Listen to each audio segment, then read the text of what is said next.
Þetta var svekkjandi tveggja stiga tap í DHL-höllunni í kvöld. Hvað að gerast hjá þínum drengjum? Hvað tapaði þessu? Ég vil bara hrósa Káringu fyrir flotta leik. Ég fannst þetta svona daufur leikur framan af.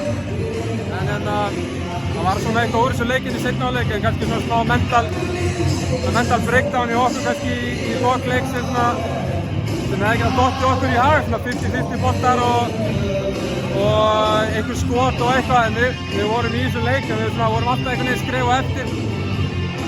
Þannig að það liggur bara leikurinn.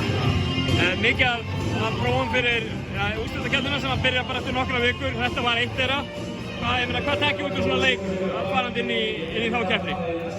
Ekki hugmynd, bara eitthvað sem við lítum á, eitthvað sem við skoðum. Það var einhver atriði í þessu leik sem við vorum ekki að gera vel. Þeir voru að komast svona eins og öll bara í einhverjum basic atriðum að komast inn í miðuna og fá opið skot og allt þetta sko. Þannig að það er eitthvað sem við getum tekið úr þessu. Bara brattum við síðustu tvær umferðirnar væntanlega.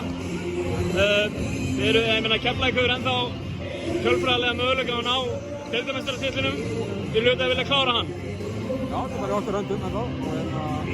Svo sé, tveir leikir eftir og við ætlum bara að klára það. Já, geggjað.